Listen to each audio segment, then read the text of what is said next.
get it. Yo, what's up, everybody? This is Localz Only. We're right here with Jay Smooth. What's up, Jay Smooth? What up, brother?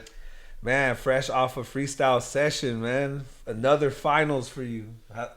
I maybe you would know, but like how many finals is that now? Like in your life, bro? Like you have a lot of wins, right? But a lot of events where, you know, even talking to Iron Mike, you know, like you were battling since the early 2000s. Yeah. So how did that feel to even like now? How many decades would you say you've been doing this?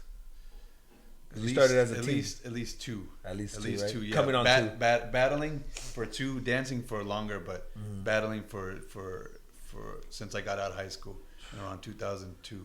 So 2 decades pretty much, and you're still making the finals. Yeah. Right.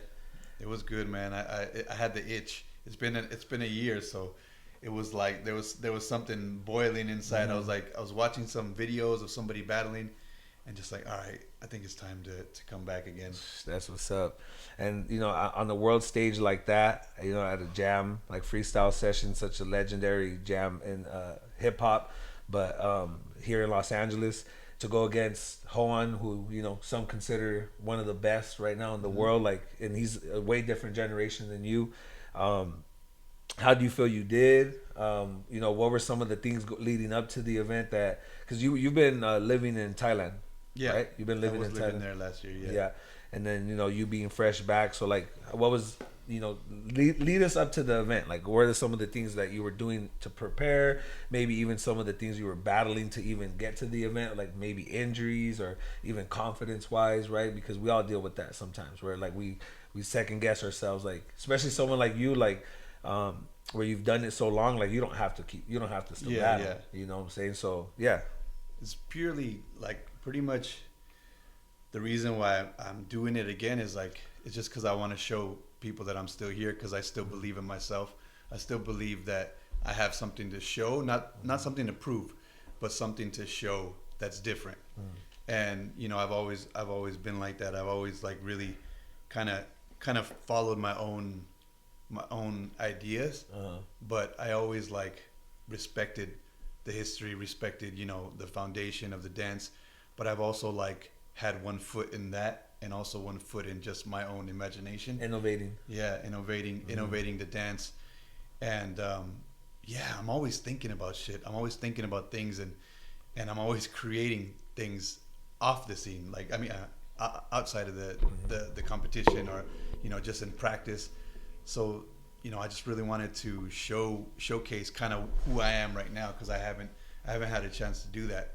So leading up into this battle, I finally got the itch, and I was like, you know what? I missed it the last time. Yeah. The last time I got sick out of nowhere, and I couldn't come through. I had a rash on my face. I had a rash on my face. I was all messed up, bro. Yeah, I ain't going out. And I didn't come out, and I had a fever. So that was just an unfortunate thing, but it was meant to be that way. Yeah. And it just so happened that this one came back around right when I was coming back from visiting Thailand. Yeah. So it was perfect. I was like, all right, it's time to like show my face again. And like, also not just that, just to meet everybody again. And I miss that feeling, you know, being in Thailand, being in a country that where like, I'm the one who's like pushing everyone to grow. And I'm creating the freestyle scene there. I'm helping mold it. And, you know, I'm the one doing the pushing. I'm the one trying to get everybody out there and trying to get my students to practice. You're the example. Yeah. And I love it. I love that. But every now and then I like to be pushed too. Yeah. So like coming back here, it's always that feeling of like being around my peers, being around like all of you guys, being around like, you know, the crew, being around like everybody who's here, who's inspiring me to dance, my generation and the generation before. Yeah. It's a push. It's I feel like I'm around people of the same caliber. Yeah. And yeah, just to be, that's what I wanted. I missed that. I wanted to be in that environment again. I wanted to be in these ciphers again. And also, you know, a big event like Freestyle Session, like everyone's going to be watching. Everyone's going to see what's going on. Everyone's going to watch the battles. Yep. I still have the haters on YouTube. See, that's what I want to say. Like, I think very similar to you. Like, everyone gets hate, right? Yeah. But people like you, people like me, and you're way more out there than I have ever been, right? But we have a special type of hate. Oh man. A special type of hate on the internet. Like people wishing me, like my experience, I've had people say that they wish I died on comments for battles. Like I look at that shit like, what? Like what the hell? Bro. You know, like other people are like, oh, he can't dance or he's off beat. Like Devious is fat. I wish he died. And I'm like, what the fuck? Hey, exactly what you said. Fat shaming. Like I just got fat shamed. I Freestyle Session. Don't hit on the big boys. What's up, man? Because the big boys can get down still. If I was heavy on my feet, we're both big, but we both light on our feet. Hell yeah. So yeah, like the YouTube comments are still there, and exactly like you said, the special kind of hate. I have this guy, right, who literally has followed me for years. Wow. And everything I do that's on YouTube, he has to like say he's still the same, or he sucks, or he's fat, or he's this. Like it's the same dude. Yep. Like they like are obsessed with hating, and there's certain people that get it really bad, and I guess you're one of them. Oh, too, for sure. There's certain people, and I'm just like, damn. Like if I wasn't a stronger guy, if I didn't believe in myself as much as I do, that shit could like be some serious mental 100% health issue. 100%. And you know, it's important for us to talk about that. And I think another reason why, and even though people think I'm older than what I am, like I'm a generation after you guys, right? But and so I put you in a different class. It's because it's also we're dancing next to some of the most beloved dancers, right? Like, well, Green before Green now, right? Because like everyone hates that fool now due to his own actions. But like when I was dancing next to Green, when everyone loved him, and dancing next to Frantic, and then like you dancing next to like people like Slim Boogie, where like almost no one has anything bad to say. Of course, they have their critiques. But when you dance to these dancers who are like really loved and appreciated, they have no one else to look at but the other person, and they're like, okay, I could find something I hate in them, or I could find something like, again, it's I think also our confidence, right? Because it's like them projecting, like they see us confident in who we are, sure in who we are, and then they're like, man, fuck, I can't do that. Like let me just try to break them down, like you know, because it makes them feel a certain way. It also has to do with the character, right? Like. How do you look on stage is not always who you are outside of it. Like on stage, I look really confident, look like hard, and like I'm like aggressive. But dude, off stage, I'm like the nicest. Dancing the R&B. Yeah, dancing the R&B on a Saturday night by himself. With my tequila, like just all alone. I ain't out partying. I ain't doing some crazy shit. And that's the thing is like people see this, and like there's like lovable characters who like. Who just like never say anything, they just smile when they dance, and they just get down, and like I like that guy because you know it's just a different type of vibe, you know. But people judge character based off what they see. The little 1 minute round. Exactly. Yeah, they think they know you. It's crazy. It's crazy. You know, of course, again, right, that special type of hate.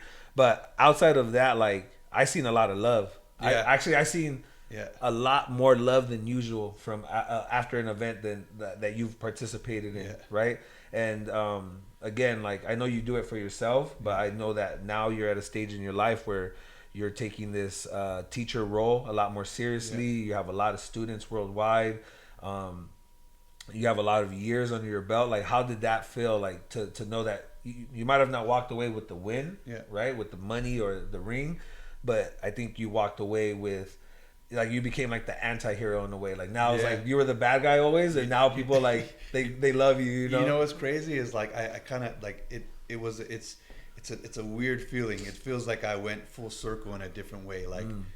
Like it feels really good to like have so much support, and it's been a while. Maybe because before I was winning so much, and people always want the winner to fall. Right? Yep.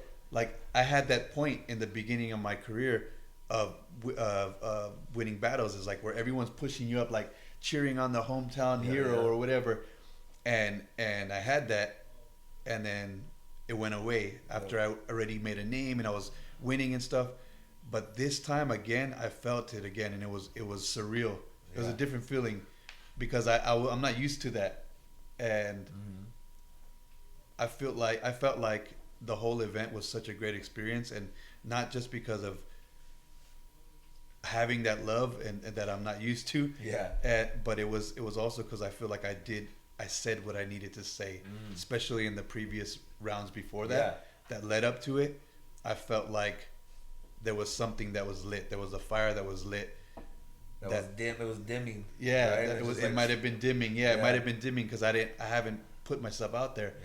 Yeah. And the fire was lit, and I came out and I did what I felt like I needed to do, and I feel like everyone received it in a really nice way, and also like I woke up the next day to all kinds of messages, and I haven't had that in a long time, so it was super. It made me feel like, all right, let me stay here for a minute. Let me keep showing who I am. Because this is where I'm supposed to be. Man, that's powerful, and I think a lot of people out there, you know, since they're looking up at you guys, right? They forget you're human with emotions, with feelings, and a lot of times they see you all like superheroes out there, and they idolize you, which you're not asking for that, right? You guys are not asking to be idolized, right? You're doing something you love, and because of that, they think you're invincible, and like things don't hurt you the way they would hurt a normal person, which we are normal people. Just we happen to be very passionate about what we are, what we do, and it's good for people to hear this, right? Because a lot of times people don't know the human, they don't know the person behind the rounds, right? And they see the success, they see even some, they see you as sometimes not only successful moments, but sometimes not so successful moments, right? So they get to see that disappointment in your face, and that's all they really know. They have to assume of who you are or what your character is, and that's what I think. Freestyle Session, what it did this year, I felt like there were so many eyes on it. It was so well attended that, and people haven't seen you for so long that they were more open to like what you had to say on that dance floor. And of course there's always the haters, right?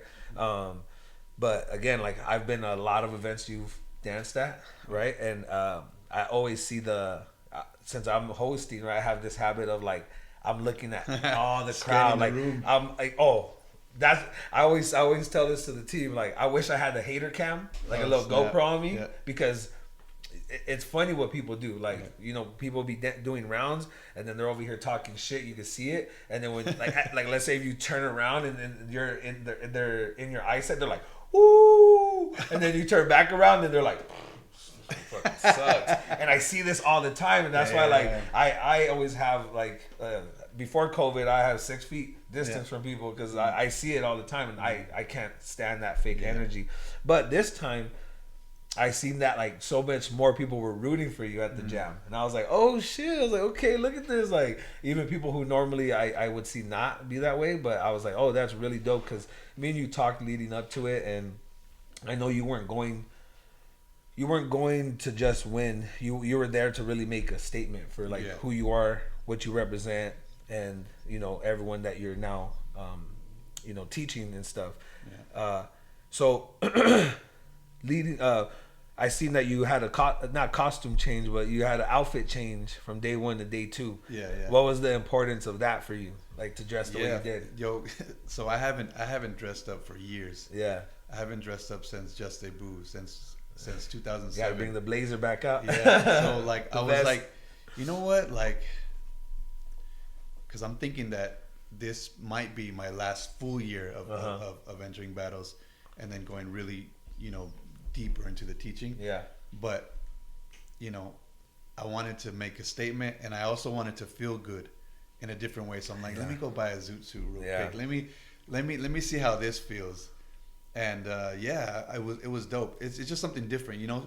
Sometimes when we change our clothes, it changes our feelings and our vibe. So I wanted to see if that was gonna happen on the next day. So that's why I did it like that. That's why I came prepared this time. I had all my stuff like 2 weeks in advance. Got it all tailored. Got the fresh white hat. Fedora. No, it was a throwback. It reminded me of the old jams where like that was a part of what you had to do. Like you had to come dressed right and correct. You know, again, everything evolves, everything, you know, changes with time, because now it's more so like people show up, it's like they straight out of bed, you know what I'm saying, in their PJs and shit. But there was a time where it was like you were going suited and booted to events, you know, and that was dope to see. So the energy that you felt at the jam, like ciphering and all that, like did you feel like you came back to like a dip? Because there was a good time here in LA where there was not good vibes at events, right? There was a huge time where it was not, like, you're showing up to events like, I might have to fight today. You know what I'm saying? How do you feel that it is now, like when you came? Yeah, when I came, it felt cool. Like, I mean, I'm kind of just around all the people that I've known from before. All you guys, you're on, of course, you're on a mic though. Yeah. But like Breezely, Versus Styles, all them, you know, Hugo, all basically all the fam from before. Yeah. So it was cool to dance with them, and also like all the overseas guys. There's some guys from Texas that I've never met before that I met at the event. Some waiver dude that's really good, and I got to exchange with him, and you know, just it was cool. It was cool. I kind of stay in my little pocket, but you know, I'll check out the circles here and there, and jump in somebody's circle every now and then. Yeah. But other than that, I usually stay with my little pocket, or like find the people that I like to vibe with and share energy with, and it's cool. It was dope. Something I noticed about you, and you could correct me if I'm wrong, is that you do have like again, you're there to have a good time, but I sense that it's important to you, you know, dance. Like there's some people that I could see, like, not that it's not important to these people, like a Slim, right? When you see Slim, he's always like at a like certain even kill, like he doesn't get too excited, doesn't get too, like, you just see him. When you chilling. I see the energy, like you're walking around like it's about to be a boxing match. You know what I'm saying? I even caught you in the bathroom. I see you like I was like, damn, Jason's about to go in. I was like, all right. I didn't even say nothing because I seen you in that mode, you know. Yeah. Like, what would you describe like your mental approach when you're at this type of event where, you know, it's a lot of stake, it's a lot at stake, and all eyes are watching? Yeah, so I have this thing where, like, so I'll cipher for a certain amount of time, but usually I like to get in my zone and have my music in my ears. I don't want no one to talk to me. Yeah, like one of my brothers came to talk to me, and I was like, "Yo, bro, don't talk to me right now. Don't soften me up right now." Like, but yeah, like I just try to get into that mode where I'm like, I can feel my muscles and I can feel my body, and that I know that they're always warm. Because, you know, you never know when they're going to call you like, all right, we got poppers, we got 5 minutes, we got 2 minutes. Let me explain that real quick. Yeah. At a jam like Freestyle Session, right, there's so much going on. Yeah. If y'all never worked with Cross One or Polo, like, these guys, the reason they're at the level that they're at is that they're on point with everything. Everything's on point, and they work with people who are similar. So, like, you don't want to let them down, right? And they tell you, like, when we say it's time to go, like, everyone better be ready. And when you have so many, and as you guys maybe know or don't know, dancers love being late. And it's a social gathering as well. So, you know, you're there, people are talking, they're catching up, but you need people to be ready. So there is times where it goes like, all right, yo, Jason with the finals. All right, you're going to be up third. Be ready in 30 minutes. I go. Crossman's like, is everyone ready? Yeah. He's like, all right, I want them here in 5 minutes. And I'm like, oh, shit, I just told him to be ready in 30 minutes. And I have to go run like, yo, they switched it up. Like, for example, it was supposed to be locking and whacking, hip hop, house, then popping. Yeah. But Juan, his flight was leaving in like 2 hours, and then they added rocking into it. So then I was like, well, I don't want it to become where now, like, someone's not able to battle, or you know, the whole schedule changed. So then I had to like make sure you guys were all ready. Remember, I was getting all you guys to the one area. So, you know, it could be like as soon as you sit down and take a deep breath, it's like, yo, we need you right now. And it's like it's not like the most pleasant of conversation. Like, you can feel the stress, you can feel all the staff like tense, you know. So yeah, you like to like be in that mode. Be in that mode. Be in that, like, it's a fight. It's a fight, pretty much. It's like a fight or a conversation, or that I'm trying to like communicate with and see what the person has to offer when he's dancing. So I'm already battling in my head. I'm already battling. Like before I get on stage, I'm already battling. Thinking of scenarios. I already battled like hit Koan like 5 times. Yeah, you're like what's that dude from Marvel? Where you can see the future, which is the Doctor Strange. Doctor Strange. Where he like sees all the outcomes. He's like, I thought of 1,000,002. Yeah, that's sick. So would you say you do better when emotions are high, or do you do better when like? You know what? I do better when someone pisses me off. Yeah. Yo, I swear to God, I tell everyone, and I'm going to tell this podcast, it's better to battle me with a smile on your face. That throws me off. Yeah. If you battle me with a smile on your face, like that, I ain't going to wake up. Yeah. But if you like come to me and There's like touch me or like or act like you're going to hit me, because you know where I come from, that like even if you, I was in an alpha male like household, so if you do this, if I did that to my brother, like he'd beat my ass. Yeah. Like or my dad or so like automatically if somebody does this or does this or like puts their hand behind to my legs or something, like that's like, all right, I want to beat your ass now. But in the dance way, yeah. Unless you really touch me. No, that's funny because it's like almost I'm very similar where like I battle like in the old school sense where it's like because we probably don't like each other or you think you're better than me. So as soon as I sense that you think you're better than me, I'm like, it's like this self-talk. You're like, oh motherfucker, you think I'm nothing? You think I suck? And they didn't even say nothing. They just a look, a certain gesture like towards me, and now I'm coming up with these scenarios. And I'm like, oh hell no, because it's that environment that we're raised in. I also that's probably the reason why people some people don't like me because like it's probably has something to do with that because like I'm the type I used to be at the events like back then in 2010, 2009, and if somebody just looked weird or whatever, I'll be like, what's up? Yeah. You got a problem? Yeah. I just say everything right off the bat, and they're like, usually people say no, but man, I could feel energy. 100%. I'm really good at feeling people's energy, and like I can tell if someone has something against me or anyone else. So like so I always call it out right away. But yeah, like for me, battling with that energy is like that's when I turn up. Like that's when I really turn up, and it's better to battle me with a smile on your face because I don't know how to respond to that to happiness. Yeah. Just like a happy exchange, like a cipher. I mean, I'll exchange happy because that you can't exchange with someone with like angry. That's not fighting back. When someone's not fighting back, it's hard to like push that. But when you get that little resistance, I want to fight. No, I want to give you a hug. Right. So hey, everyone out there, strategy when you battle Jay Smooth, tell him how much you love him. Let him know. And then in the finals, try to roast him. But then it might backfire because as soon as he sees a good round, he's gonna know. So out of all the battles you had, what would you say was your favorite one of Freestyle Session? Where it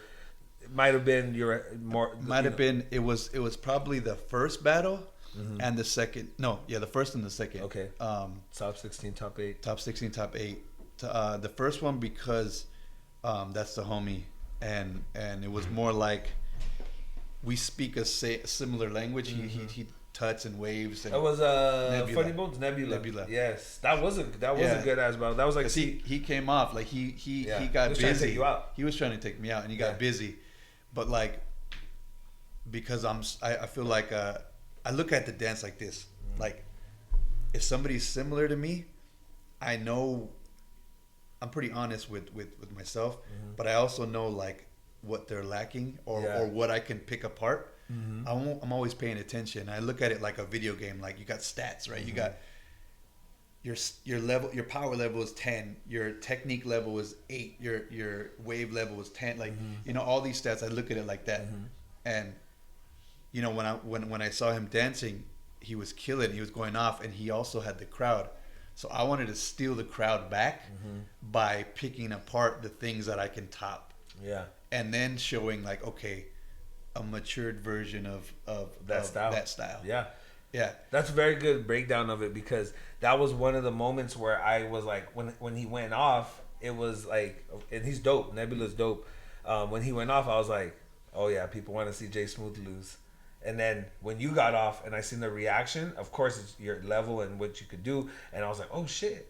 I'm like, everyone's actually appreciating him. Yeah. Again, I have a different perspective from emceeing so many events. Like, like I'm looking at the rounds, obviously, but I'm looking at face. I'm looking at a lot of the surrounding situations. And when I saw that, I was like, oh shit. I'm like, Jason was gonna have a good event. I was like, because everyone's has an open mind to him, you know, and they're not judging him in a certain way. Because again, from me having what I've experienced, but like my personality and what people think they know of me, I've seen that so many times, right? Like where no matter what I do, I'm like, oh yeah, no one's trying to understand me today. Like no one's trying to understand what I'm doing, no matter how well, you know. And but as soon as I seen you respond, you killed it. But it was also those moments where I seen everyone's like happy to have you back. Even some of the OGs on the stages, like. That I've been at events where you've been at, and I've never seen them respond in this way, and they're just like, yes, that's Jay Smooth, you know. And I was like, oh shit, okay, like you're letting the youngster know, like you're good, but you know you got some ways to go. Yeah. And then who'd you face top 8? Alvin. Yeah, he's originally from Florida. Actually, he says Canada. He says he's Canadian. From Canada. Yeah, he is Canadian. Florida and now Arizona. Yeah. So that one was I started first. So my first round was it's always interesting. The first round is like you don't know how they're gonna respond. So you're like you do just enough, or you can kill it super hard so that it's hard for them to respond. But it just depends. So my first round was like decent, and he responded at a higher, more energy, more movement, more dynamic. But yeah, he got really close to like touch it. Didn't he throw a towel in your face? He like threw the towel over me. I see you, and you threw that shit out of. He threw it at me. Yeah, he threw it at you. Yeah, you threw it out the crowd. Yeah. So at first like because that's the homie. I was like, yo, let's have a good battle. Let's have a good exchange. And it wasn't gonna be aggressive, but he did wake me up because. It was like maybe 3 or 4 times where he came close and went bah, bah, and then even the foot through the leg being in your face. Came into my face, and I'm like, all right, okay, all right. You're like, oh yeah, I'm in a fight right now. That's it. Yeah. So that when that switch is flipped, like that's when I know, like when I'm not thinking about nothing, I'm just going, and it's just like tunnel vision, is the bull. Yeah. Seeing red. Because I know you're someone that has like these different, like I think I've seen you kind of post this about yourself, like these different Jay Smooths. Like, yeah. What was the Jay Smooth at that one in that freestyle session? The gangster. Okay. The gangster. That's right. Yeah. That's what's up. So would you say you had a better day 1 or better day 2? You know, if Freestyle Session was on the first day, you would have won. I think it would have been. I think I would have had a lot more to say. I think the second day it wasn't that because the second day was also top 8 and all that. But I did feel like my body energy was kind of going down. Like I had to keep it up, and I had to did something to my ankle in that top 8. Oh yeah, you're saying I did something to my ankle in the top 8, and of course not to make an excuse, but I was limited to I couldn't even dance after like in the circle anymore because it was swelling up. So I had like a really big ankle swelling. So I was like, all right, I'm gonna just save my energy for the rest that I have to do, and I was just trying to conserve energy. But the first day I had so much energy. Yeah. Like I was on level 10. Yeah. In the stats. And the second day, it was not the same. You had a couple bumps and bruises. Yeah. The power meter a little low. Because that's another thing too. Usually in the multiple day events, and when there's like a big stage, the time difference between when you dance in the semis and how much time is in between before the finals is so much. And people that have never experienced it, back to what we're talking about, people who love to talk from their couch, right? And they never experienced it. There's so much that goes on. So much. You absorb energy. Yep. All the conversations people want to have, all these pulling you outside, and it's cold out. All these different things. Shooting your body. a documentary there too. Oh, you were. So that, and I want to get into that too. But that plays a lot into it.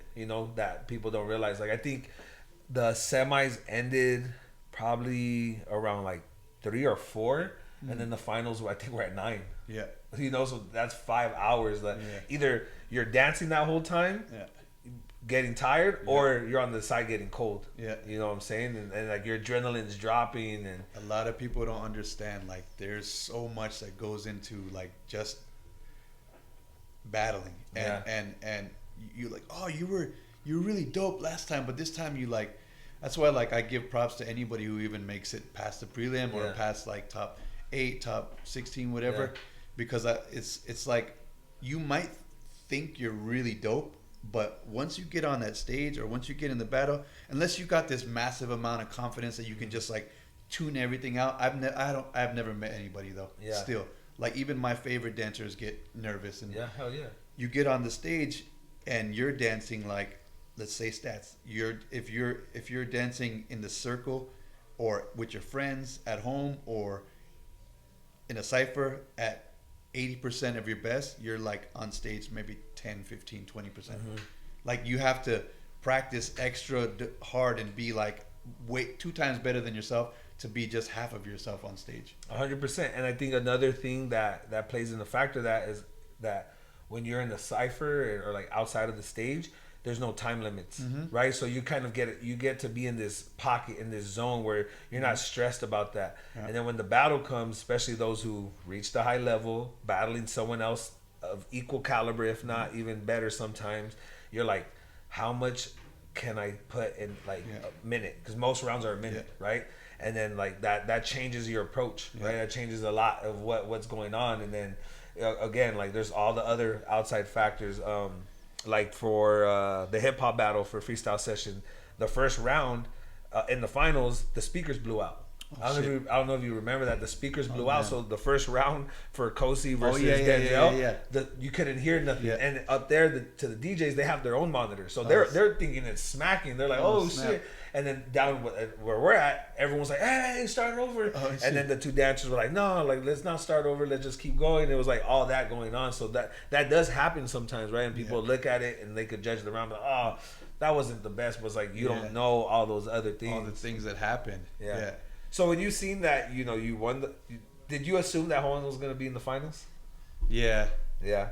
Yeah. I thought maybe that he was gonna be in the finals because like he's a big name. He was, and he's got so much skill to like be there as it is, and I feel like just he's a little bit in quality wise, like the way his movement quality is a little bit. It's special.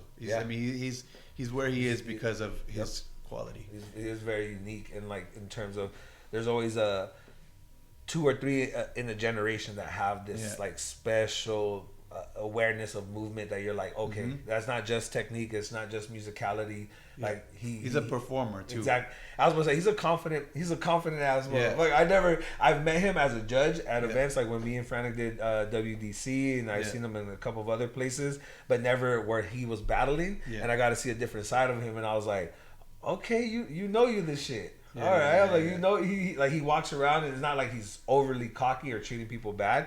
But he's walking around like, I'm the champ. I'm the champ, and I see how it affects people's rounds because he's looking at them. Obviously you've been, it didn't probably affect you like it would others, but I seen that. Like I seen some like Snap is a perfect example. Snap is someone that he's always overly confident. I always see it like he's like, I'm the shit. When I seen him go up against Juan, and of course he could speak in his mindset and what he thought, I seen him go like, oh man, like this, because a lot of people here in the U.S. have a habit of, if I battled Nelson, I'll smoke him. If I battled Green Tech, I'll roast him. If I battled, and then the person's in front of them, and they're like, they remembered everything they said, and they're like, oh shit, all my homies. I told my homies I'll never lose to this guy. Like, and you see that in them, and so when you won, did you battle first in the semis or he did? For popping. Was your battle first? Your semifinals battle first, or did he already battle? He already battled. He already battled. So I you was knew, second. Okay, yeah.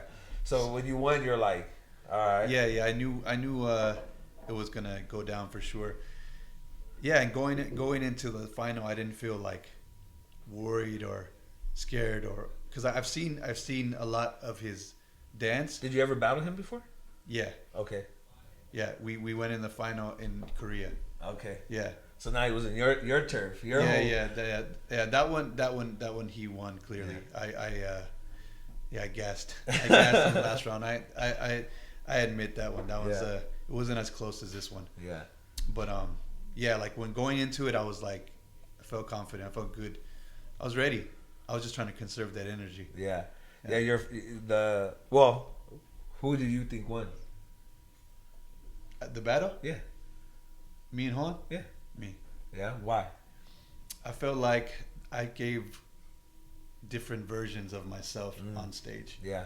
And I don't think it was by a large amount though. I don't feel like, I got robbed. Clearly, yeah.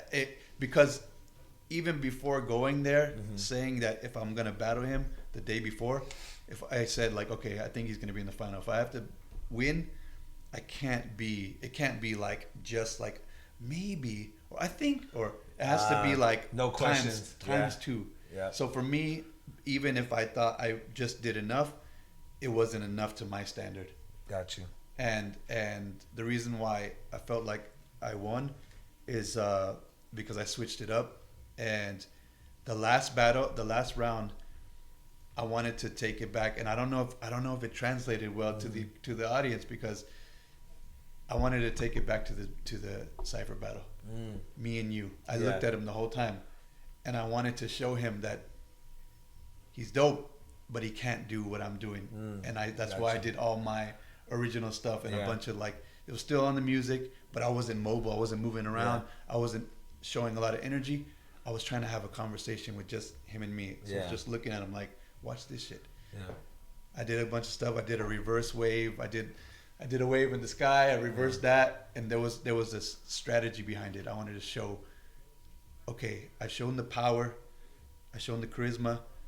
Now let me take you to my world. Yeah. And that was my thought process behind the last round.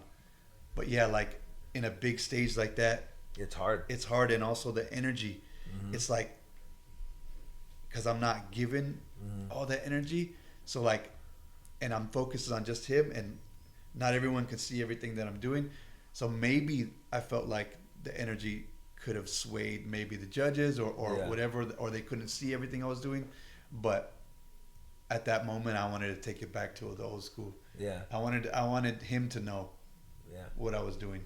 That's super. And I think too, that's why you walked away feeling the way you did. Like, of course, disappointed that you lost, but also proud that you did almost everything that you wanted to do. You know, because a lot of times when you walk away from a jam, you're like, damn, I didn't do even half. Like you said, of course, there's that. You're never 100% in the finals, for sure. But there's also that other layer where you're like, I had a brain fart. Like I blanked out. I didn't I don't what the hell I did, you know. And it seemed like you walked away knowing like I did these things on purpose. You got to stay true to yourself, and for sure it was a hard one too. Like and this is dope too because I always have when we're in the room all the breakers, like all the known breakers and people who don't get to watch all the rounds in our room. They're like, who you think won? Like, hey, this fool's bad, huh? This fool's bad. Like, cause they all know you, right? You're a legend out here in LA, and they're like, hey man, that Korean dude, he's bad, huh? And then you come out and they're like, but nah, he that's Jay Smooth, Smooth. Then it's like the next round, like, oh wait, he's really good, huh? And I'm like, hey, this is gonna be a battle, dog. I'm like, this is about to be these two heavyweights right here, And it's cool to see too, because someone like him who he walks around kind of like, I've been at everything. Even when that ring came out, I seen it in his face, and his energy was like, I could feel like, damn, I hope I win. I felt that in him for the first time of the event, where like the whole time I sensed like he's like, even when he faced Will, and everyone, I don't know if you remember that when he faced Will, and like everyone was like, who's gonna win this, right? And I sensed like he's like. I got this, even though everyone else of like exactly, and then in that finals, and I grabbed you guys' hands, and all that. I felt the energy, and I was like, oh, this fool don't know if he won. Like he don't know he don't know if he won this one, you know, and. You know, at that level, you know, we all know when we win. Yeah. But it's always the worst when they're about to count off, and you're like, "Oh shit! Like who got this?" Right? Yeah. But man, I think you did a hell of a job. I think a lot of people have told you this, you know, and for you already for so long to have such a long career and still be relevant and go against one of today's greats, and you know it be debatable. Is shit. That's all you could ask for sometimes, right? Yeah. Because in the end of the day, it's all opinion based. It so much plays into was the judge looking in the right angle? Did they hear what you heard, heard in the music, and especially for you, you have a lot of intricacies in what you're doing, right? Like, and for me, I like for finals for what we do to be smaller, right? Because when it's that wide. I'm like, there's so much little, and I'm someone that I like to weigh. There's a lot of details that go over people's heads because they're so far away from you, you know. And that's part of the reason why I also wanted to like just do something else, like show a little bit more of the waving and a little bit more of the details, because like I kind of miss seeing that like in battles, like you know, like on big battles we see a lot of like popping and movement and big movement, and you know, this is all part of like the culture, right? All these styles, and of course we have to pop, but I felt like, oh, maybe I can get away with it just this once, because I've been popping hard this whole time, and I feel like I miss that. Like I do miss seeing that magic, because that's what made me fall in love with the dance. Like when I watched Taco, the first time I seen him wave and hit his chest and like the King Cobra, like that was the magic. It wasn't actually the pop, it was the other things. So like, which is part of our dance culture. And like I miss seeing that side in the battles more. So that's kind of my reasoning behind that too. And a lot of people probably didn't see this, but did you feel more pressure or more emotional that we did the tribute to Taco right before your battle with his family there? Yeah, for sure. I gave his sister a big hug, and I was like, this is for him. This is for him. Yeah, I'm leaving it on the floor for him. Because I don't know if people know, like I know everyone knows how much he means to a lot of people, but especially like Kid Boogie, who a lot of people seen with him in his later years or in his last days. But I know how much he means to you, right? And I don't think anyone's seen his family before, you know. And if people don't know, we brought his family up. We said some words about him, and then we played a memorial piece to him right before the popping finals. And then I was kind of looking at you, you know, I was like, oh man, like, because it wasn't planned that way. Because remember, popping was supposed to be at the end, so we were going to still play it first. But the way it worked out was like popping was first, that happened, and I was like looking, and I was like, oh shit, like this is kind of like mentally, like it could throw you off, make you too emotional, or motivate you to even, you know, double down on what you're saying that you wanted to accomplish, which is to do something a little bit different than what today's generation is doing. So yeah, like how did you feel? Yeah, no, I felt good. I felt good after giving his sister a hug and just telling her those words, me saying it out loud and hearing myself say it. It gave me a little bit more like energy to like, no matter if I'm tired, just one last battle. Yeah. And then you can go get some food. Go get some tacos. Yeah, and it felt good. And if everybody doesn't know, Taco is the reason why I dance. And he's the first person who I ever was inspired by. And my brother actually showed me his video. He showed me breaking, and he said like, this is Poppin' Taco. He's like, he's Mexican. He's like us. Wow. And that was the first time I felt like, oh shit, we can be the heroes. He was the villain in the movie, but for me, he was the hero. He was he was the one who I kept watching over and over, and I copied him for the beginning of my dance. How many times were you doing this, bro? I had the whole routine. I had the jacket. I had the Cobra. I had everything, and I was doing that for like 10 years. That's like, dope. And I just was watching that video before I met any OG or anybody. So that was like my hero. Yeah. That's why I started, and that's the only person I kind of wanted to be like was Taco. Wow. Until I finally met him in 2005, and he judged the first big battle that I ever won. Wow. With Skeeter Rabbit. Wow. And battling Salah. That's history right there. Talk about like full circle. Talk about like, man, Well, let's talk about that. Like you being a kid, like a lot of people don't know, you started as a kid. Yeah. You know, there's not a lot of us that start that young, right? Like a lot of people start in their late teens, early 20s, right? Like you, I think there's footage of you like probably not even as 9 years old. yeah, bro. teenager, right? Already waving Nine, yeah. bro. No, or 10. I was at 10. And waving good, like not just like a kid, you know, who's like just like trying to robot. Like you were already pretty skilled with what you were doing, you know. And also a lot of people don't realize like to grow up as Latino or you know Chicano, especially in an art form that's considered a black art form. It's sometimes you don't know your place, right? Because there's not many, especially in the early days, people that you could look to, right? You had all the movies, right? You had Shabadoo, who was Afro Latino. You had Boogaloo Shrimp. You know, you had Popping Pete. You had all these other legends, and then you had the one Mexican, right? Or what you people didn't know, but people did know. They knew he was Mexican, but the people who didn't, you would just say he's different than the rest. He looks different. So for you to get inspired by that, and then through your journey, because when you started, did you ever think that you would be able to like travel the world? Nah, man, I never. Like I just kept doing it because it felt good, and I had no plans of traveling or doing anything. I just kept.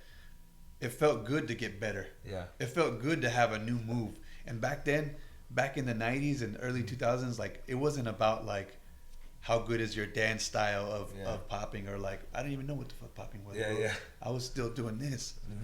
I just had waves, but it was about having a new move. So I would practice really hard to get a new move, and then I'd show my friends like, hey, I got this new tick or this new whatever, and that was the motivation at the time. But you know, as time passed and I realized that it's actual dance style and there's foundation and there's all this other stuff. You know, that's when I got more deeper into it. But I never knew that I would travel or that I would be paid to travel or be paid to judge, or that was never in my thoughts. And that kind of goes with like the generation that I'm from. It's like we really did it for the love, like purely. Yeah. No, and that's again like you know, that's a lot of people say that. They're like, well, I do it for the love, but it's impossible now in this generation to not have in the back of your mind that it is sustainable to, like, there is a possibility for this to be a career. Where there was a time where there was the people from the movie Breaking, and that's it. You know, like, you didn't, no one else did that style that you could even, and even them, people don't even realize that the Boogaloos, the Electric Boogaloo, stopped for many years. And they reunited later on, and a lot of them had normal jobs and were not just dancing, right? There was a couple that were able to, but not all of them were just since teenage years all the way through their 40s, 50s, and even some now 60s were professional dancers, right? So, you know, you, again, like I said, for sure with you, we're gonna like, even with Mike, you know, I would love to do another one with him too and break down some more stuff. But so that event that you got to battle Salah in, did you already know who Salah was? You know, I did. I saw him once. I saw him once when he battled Bionic. Okay. When Bionic had red hair. Yeah. I think it was Battle of the Year. Were you MGF already? Yeah, I was MGF already. Okay. I got in MGF in 2003. Okay. Right after high school. Dope. Yeah. And, well, damn, see, okay, keep going. I was about to ask about MGF stuff. Oh, no, wait, you're right. Wait, hold on. I battled Salah in 2004 when I met Iron Mike. Dope. That was the first time I battled Salah. What country was it in? It was in LA, B-Boy Summit. Oh, B-Boy Summit, yes. Yeah. And yeah, because in LA we pop hard, and Salah was so like he was I thought he was really funny, and like he's a good performer. But I remember feeling, because I'm a very opinionated guy. I just like what I like. I like control. I like taco. I like that animated feeling. Yeah. So when I was battling him, I was like, oh wait, but you ain't got this. And I'm this little kid, and nobody knows who I am. Yeah. But I battled him like he was my peer, and obviously he's way more famous than me. Yeah. And man, that video got the craziest hate. Oh, I bet. For the fat hate, the fat shaming, like, dude. and I was no one at that time. Yeah. I think that's where the hate started. Yeah. Because like, who is this guy? Like, who's super confident battling Salah like that? Like, yeah. who the fuck is it? It's like, dude, I'm just believing myself, and that's pretty much it. Yep. But yeah, that was the first time I met him. And then in 2005, that's when Taco was judging how the whistles won. Okay. And that's the first time I met Taco. Like in real, that's the first time me and Kid Boogie met Taco. Wow. And I remember Kid Boogie was like, "Yo, go talk to him, bro." And I was starstruck. Dude, I don't idolize singers. I don't idolize rappers. I don't idolize no one. But that man I idolized. Yeah. Because that is my whole being of being here. Yeah. It starts with. And you didn't expect? Did they have his name on the flyer and stuff like that? Did you expect him to be there? I don't think so. Yeah. I think he came last minute too. I wouldn't. That's what you know how it was, especially those early days. Like it'll say how the West was won. Yeah. It'll say like they didn't say the judges. They didn't say the judges and stuff like that. And I think he came last minute, and Skeeter Rabbit was there. He was there, and I remember like I couldn't talk to him. He's like, "Yo, just talk to him, bro. Just talk." I'm like, "Yeah, in a little bit." Yo, the first thing he told me after the battle, it stuck in my mind. But I think it was his way of giving me props. He said, "The aliens are in your brain too." That's it. And I was like, "Oh shit." Yeah. It was his way of giving me props, but the metaphor, it always stuck with me. That meant like maybe he thought I was creative or. I think all the the greats, like when I say greats, I mean people like him, people like Jazzy. There's a few others. They don't speak normal. Their vocabulary, the way they metaphor. Everything's metaphors. Yeah. Everything's metaphors, and when you get one of those metaphors, it sticks with you. Yeah. You know, you're like, dang, like all right, like you get it. You know, especially if you do. That made me hella happy, bro. That was like his first words to me after I won the jam, and I was like, I took it. Like hell yeah. It motivated you. Motivated me, and then started learning from him after that. That's dope. Were you here when he passed? Or were you in? No, I was in Thailand. Yeah, I was in Thailand. Rest in peace, Taco, man. Yeah. When's the last time you got to see him? Right before I left. Before I left the first time, I went to take a private with them and it was with Kid. We did a video with them. Yeah. We did a routine with them. That was the last time. Man. Literally, maybe 6 months before. That's amazing. Yeah. And I didn't get to really build with him how you guys did, you know. But if you can speak on just how he was as a person, because what I know of him, for him to be at the stature that he is and what he did, bro, there's people who they barely make it past top 16 and they're already calling themselves the GOAT. Literally, I'm the GOAT, you know, I'm the greatest of all time. And what I know of Taco is he was so humble. So humble, bro. So giving. Yeah. So for real, this guy, he would always give me all the praise or how good I am, and I don't know how to take that. But he did that with Kid Boogie also, just say how good we are. You got super encouraging, super every word is very encouraging, and everyone who he talked about, every other OG, he gave praise. He just was passing out praise to every single OG that, because we know a lot of OGs, as soon as they get a chance, they're cutting the other one down. For sure.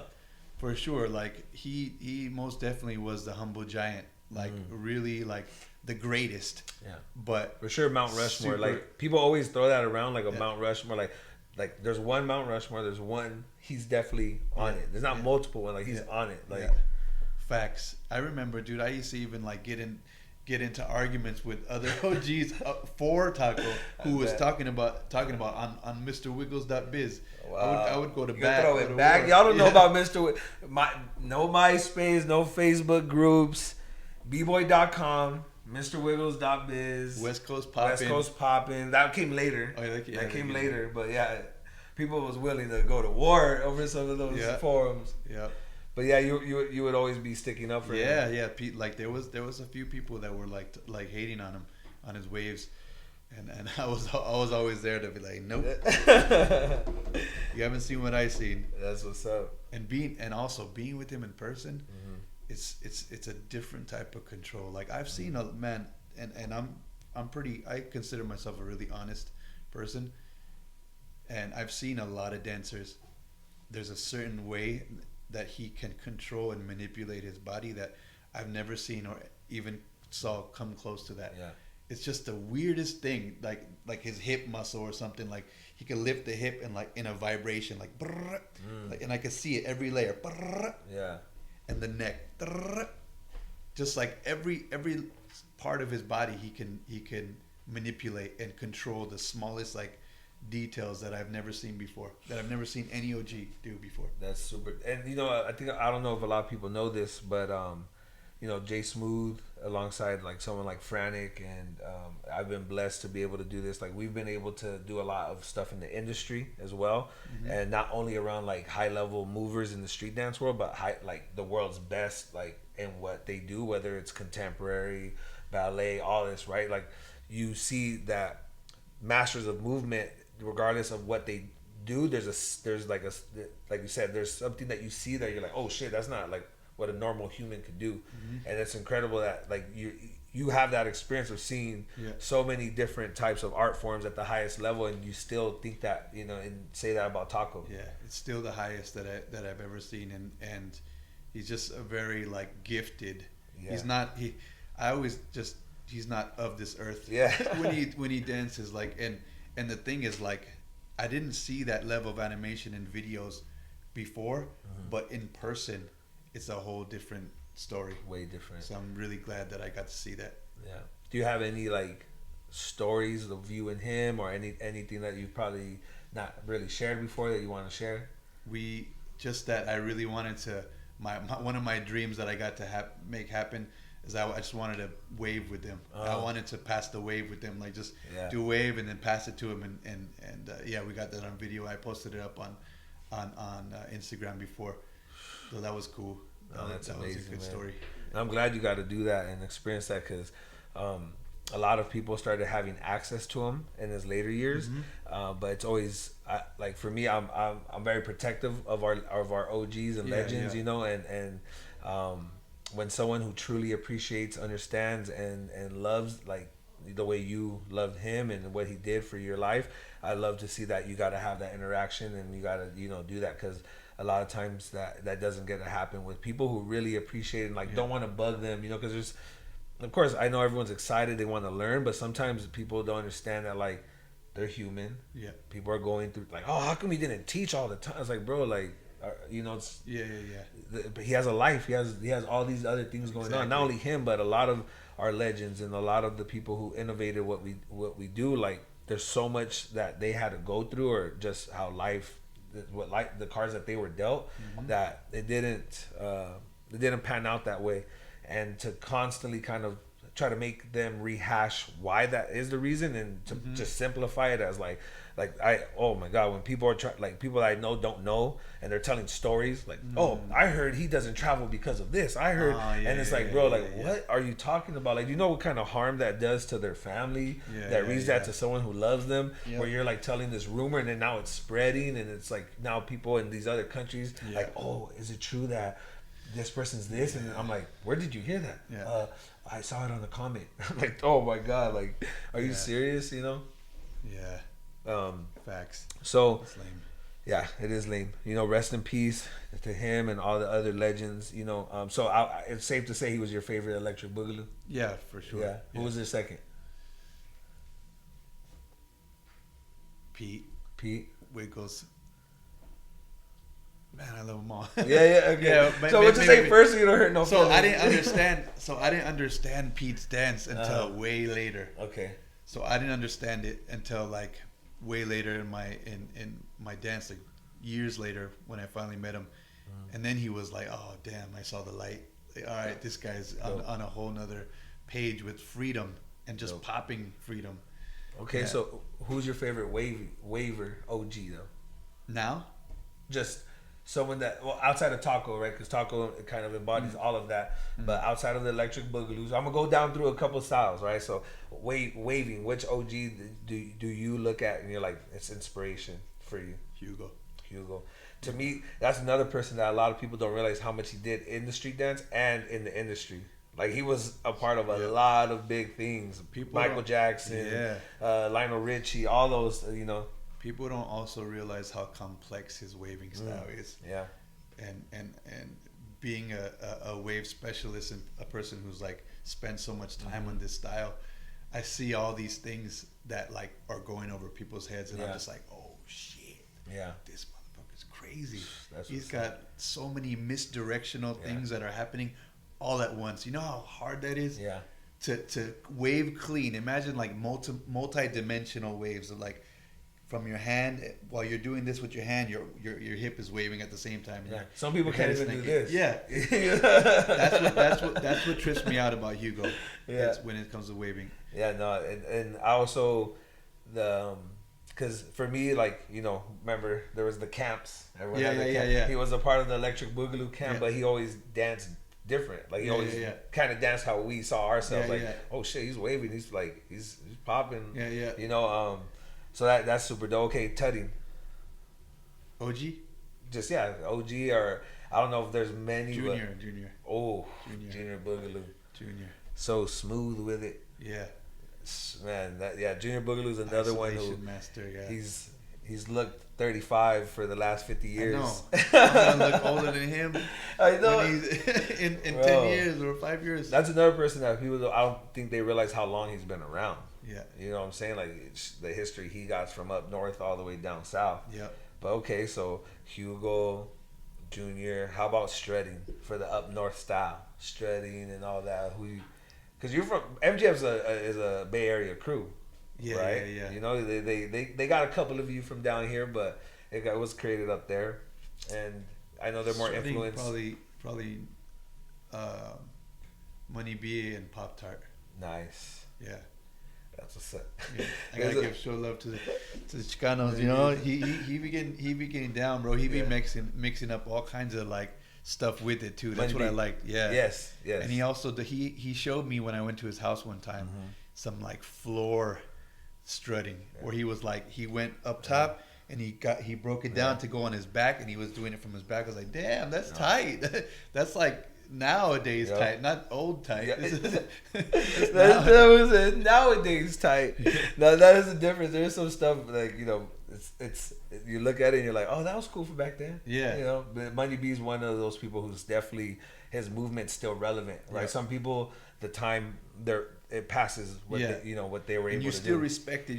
I'm still like, yo, that's cleaner than like 80% of poppers now. Like the way you hit, the way you step, that's what everyone has to have, and they'll keep that for a long time, and it's respectable for sure. But it's still like outdated now, but it's still respectable. Yeah, and it's funny because the last time Money B probably practice was like in his 20s or something, and he's still good. Yeah. Like that's how much fools danced back in the day. Like that they don't have to really practice, and it's just like they hear a song that they love and they're around some good energy and they get down. And Pop Tart's another one where like every time I see him and his energy, I'm like, fool, you're like 18, 19, like spirit. Okay, so for strutting, we have Money B, we have Pop Tart. For overall, someone that you feel, we have someone else? There's one guy that I just met recently in the Bay that I was really surprised by, is Kearney. Oh, the OG from his hit was really like powerful. And he's like he's 60 something. Yeah, he's older, and what I saw was special. Like I could tell that it was one of those feelings that you get like when you see someone who's special, and you can tell like, damn, like back in the day, or even now, as hard as that hit was and as clean as it was for his age. Was really impressive. That's dope. Shout out to him. That was crazy. So we have that. Okay, so for someone that like you think doesn't get enough recognition, that's like really dope, mixing all these styles that maybe isn't under one name, right? Like isn't just like the EB style, or isn't just like that pop lock style. Like who is someone that you like you think is like an unsung hero? Dig deep. Unsung hero. Damn, that's a good one. all the styles, right? Like, yeah, like someone that could really just. Cause I know there's people like, you know, yeah, wave for waving. Yeah, you know, yeah. Like there's and they're on like different camps or like. Yeah. But who does it all? Mm-hmm. That's a good one. I'm probably gonna think of someone else or some more people, but you know who I do like, who's from out here, who's got a lot of different styles, funky, tutting. I don't think he waves, but he's got like funk, tutting, and boog. Is the Denoy? Oh yeah, Denoy. I like Denoy. Denoy, yeah, bro. Denoy's one of those like, and like I know he learned under Junior Boogaloo. Yeah, you know, and he's one of those that every time I'm like, this boy is. Yeah, and I think it's also the like how he a lot more people would know of him. I know some people do, but he's one of those that he dances because he loves it. He don't give a fuck about fame. He don't care about any of that. But he knows how to dance with those other styles. Yeah, like a lot of people don't. Like. You know, he does. There's times too where I'm like, he's getting so complex with his tuts or his concept, and I'm like, all right, he's probably gonna just do this stationary, and then he fucking dances with it, and I'm like, oh yeah, that's another level. Yo, he lives in my city too. Like, yo, bro, when are you gonna come and hang out and like get down? He's like just like chilling in his house, like, yeah, doing his thing, going to teach his classes. But like, I like people like that who just do it for the love. Yep. Another guy from the Bay, the young guy is this guy Shez. Oh yeah, Shez is dope. He also dances with ideas. I like people who dance with ideas and who are pretty well rounded and everything. That's what's up. I'll think of more, but yeah. You know, there's a lot of you out there, right? But you got to start somewhere. How about again, like we're gonna do another one, right? But so just to kind of wrap this one up, I know you have a program now that you're teaching. Right? Yeah. And you let us know like just what you're up to, what you got going on now, and for sure. You know. Yeah, so during the COVID time, made me really reevaluate the way I teach, and I never really like knew how to exactly teach my way of waving because it's always been such a personal journey. I could teach steps. I could teach how to hit 1, 2, 3, pop. You know, all these drills to get people to pop, or steps that are foundational that I've learned from my OGs and that I've developed. You know, but I never understood how to really teach like how to actually wave and how it feels. So during the pandemic, I really racked my brain and really thought about it and wrote down everything that I do inside waving, and I made like formulas for each thing. Shit. And I broke it all down on how to. I have a book. Yeah. I have a syllabus. Nice. So I broke it down to a syllabus program of just waving, and I started teaching it online. And what's it called? Pave the Wave. And it's been doing good. Like a lot of my students, you know, waving is getting bigger now, more popular as a style on its own. Yeah. And some of my students who never passed prelim before, or who never were noticed before, you know, they did maybe 1 or 2 programs with me, and they're like blowing up and like doing really good. So it's really working. Like the program is really working, and as far as for waving and muscle control. That's amazing. Make sure you guys hit them up, Instagram, Facebook, Pave the Wave. You know, you want to just get better in general, even if you're not someone that wants to go deep into the style. I think something that came, of course, like perspective, but that came good from the pandemic is that it forced a lot of you guys to really approach all these years of knowledge, all these years of dedication, and be able to look at it from a like kind of scholastic way, and like how would I teach someone who, you know, doesn't really pause exactly. And I see, like, you know, you yourself, I did the Now program, right? And you got 2020 Association, you got Frantic with Universal Foundation. Yeah, that's you know, you're seeing so much now, and you're seeing the growth and the understanding. It's not like back in the day, we love you OGs, but it was like, yo, pay me $25 and I'm gonna teach you how to Fresno. Right. You know, it's like, all right, second class. So I'm gonna teach you how to Fresno, but facing the other direction. It's definitely a lot more advanced, and like the approach to education and on how we word things and how we like express, you know, what is texture, what is vocabulary is important. Vocabulary is important. Knowing how to explain it and like knowing how to explain it to where someone can understand it, even someone who's never danced before. Yeah. And nowadays, people who are students, they're looking for this understandable information because they wanna get something. Everybody wants to get something, right? And we're living in a generation where the patience is not really a big thing now. You know, people want to have results. Fast. They're used to fast food. I gotta be everything. That's what information is now. Like they're just like as much. Now I could see the world in 10 seconds. You know? So a thing that I did to help that is like I made the course about, a lot of it has to do with being patient, but I made patience fun. I found a way to make being patient fun.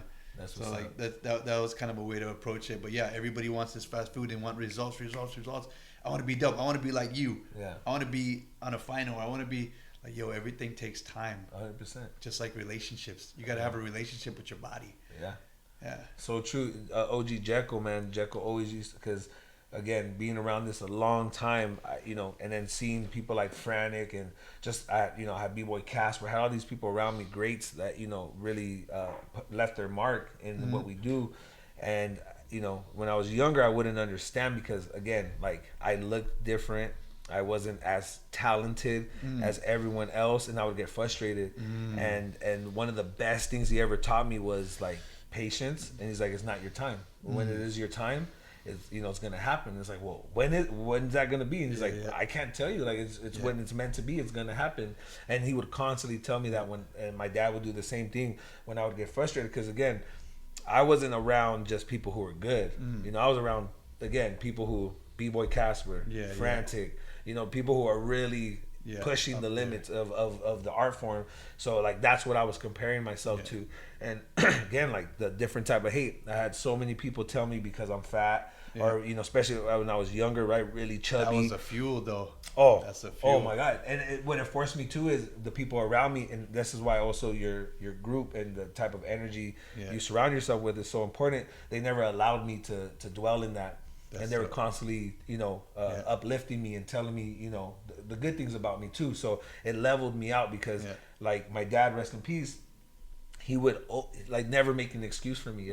If Casper and Rock Swift were practicing a 6-step to a windmill, he was never like, oh, you know, you're a little bigger, so like, no, he was like, shit, you better do that. And I'd be like, oh, I can't, I'm bigger than them. He's like, no, you're doing it, go.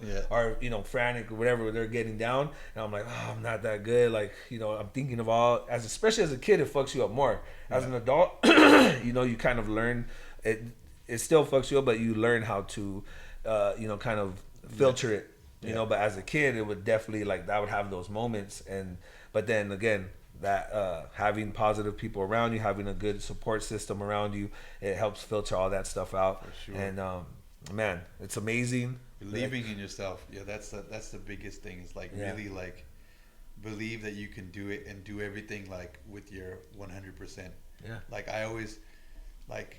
There's people who are naturally gifted, and I also feel like I was never naturally like good or naturally gifted. I don't got extremely long arms or legs or like thin or, you know, all these attributes like athletically, but I found a way to make it work, and everybody can find a way to make it work for themselves, their body type, and like hard work always pays off even more than like natural talent. That's what I believe.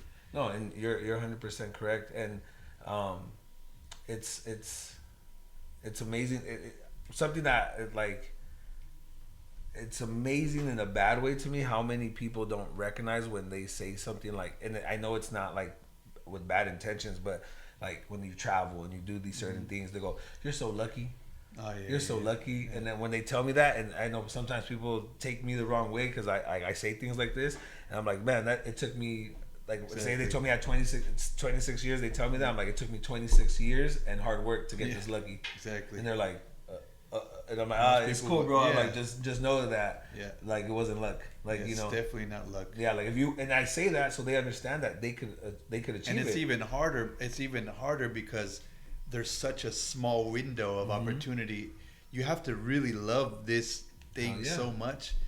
I mean, yeah, there's other ways to make income and things like that, but there's such a small opportunity in street dance, like to be like something. Street dance in America. In America, yeah. Oh, definitely in America. Shit. To actually have a lane, you know, like most people have, you know, extra, like a 9-to-5 job, and then they dance for fun or whatever. But to actually like live off it, it's hard, man. It's not the easiest life. I went to medical school. I was a medical assistant. I graduated. I was working at a chiropractic office. I was making $23 an hour in 2005 or something. Yeah, that's good money. That's good money. Hell yeah. But I wasn't happy, and I knew that I had to do something else.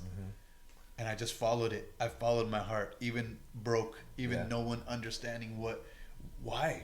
What are you doing? Why are you dancing? Why are you practicing? My mom was confused. I bet. Confused because I had this degree, this small degree in medical, and I wasn't using it. And I just knew that I couldn't do it. I just knew that, like, if I did this, everything in my life would be wrong. I had to express myself. And just believing in that. Oh yeah, movies, battles, everything later, you know. Man, Jay, you know, thank you so much for stopping by again. We're gonna definitely do another episode. This time, start from your youth, you know, on up to like what we're at. You know, Freestyle Session just happened. We got Flavor of the Year this weekend. Hope to see you there. Always appreciate your support, your insight. Make sure you guys pave the wave. Go support. Learn more, right, in depth. I'm sure that he breaks down gems even deeper. You know, so. Support these dancers, support these people who help innovate. Even if you can't take the class, like donate. You know, like think about it that way. There's sometimes people are like, oh, I just don't have the time. But if you have the resources, like donate and sponsor someone, right? Like I've done that plenty of times where I can't take the class, I can't do something, and I have the means for it. I'll pay for someone to take my place, right? Because there is someone out there who could do it, or who has the time, wants to do it. They just don't have the resources. So if you are in that position, you know, feel free. I'm sure, you know, Jay Smooth knows a list of people who would love to take his class who maybe can't afford it. And yeah, this goes for anyone out there doing something positive. So much love. This is Localz Only. We about to go session. Yo, peace.